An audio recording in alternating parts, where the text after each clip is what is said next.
A series of violent clashes between anti-slavery and pro-slavery forces took place between 1856 and 1860.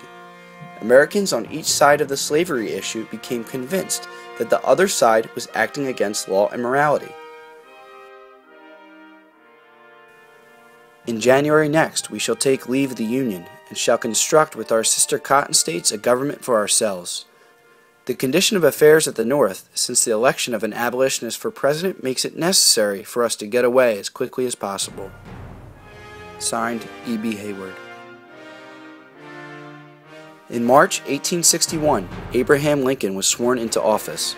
7 Southern states left the Union after his election as president.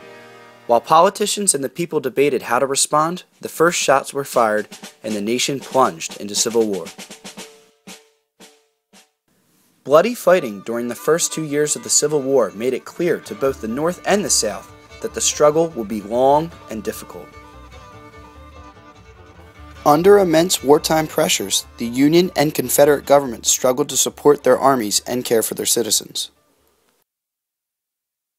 Despite Southern victories at Fredericksburg and Chancellorsville, the tide of war turned in the summer of 1863 when the North won important battles at Gettysburg and Vicksburg.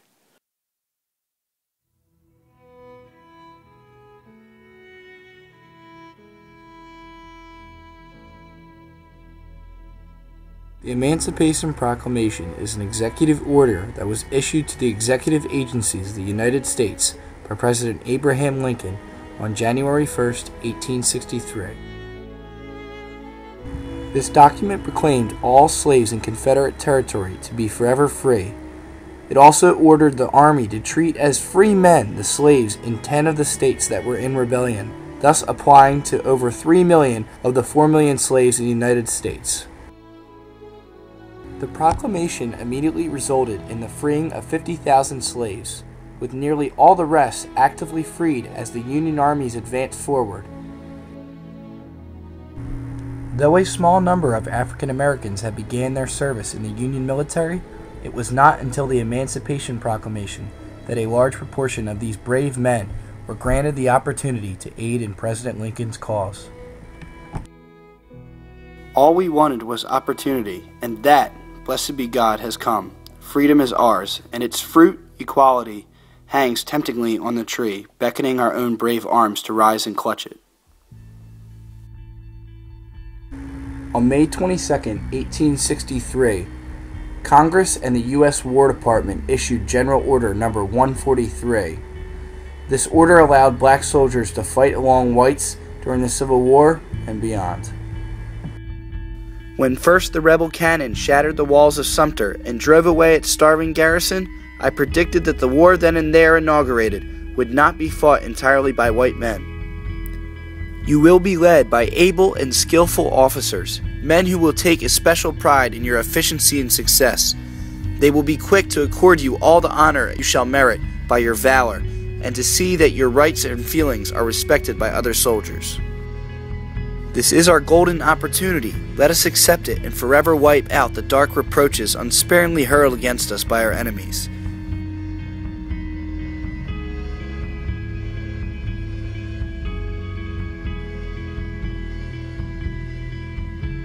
I am a soldier now, and I shall use my utmost endeavor to strike at the rebellion and the heart of this system that so long has kept us in chains.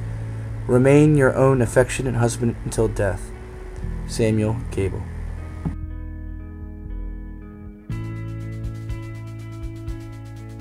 While it had always been said that this was a white man's country, we were determined that the black man should share in this honor of ownership. And the best way that this ownership could be established was through the loyalty of the black man on the battlefield.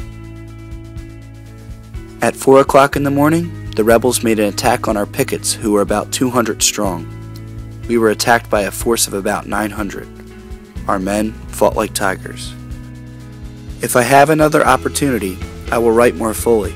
Goodbye to all. If I die tonight, I will not be a coward.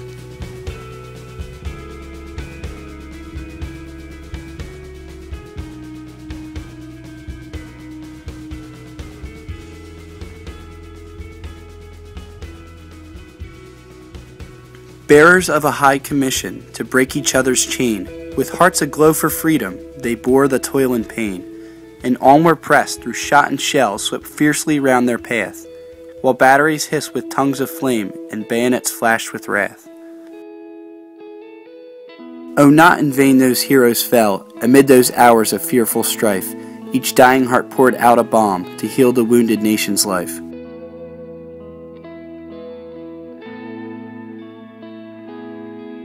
Harper fully understood what the men of the 54th Massachusetts had accomplished at Fort Wagner.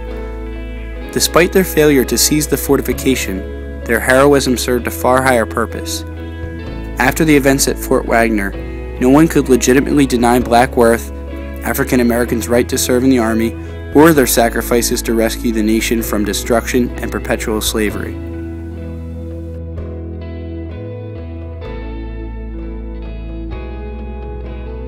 The master had been conquered after 4 years' hard fighting and largely by the aid of the 200,000 colored volunteers mustered in the United States Army and told to fight for the freedom of their race. The history of that conflict says they did it loyally and bravely.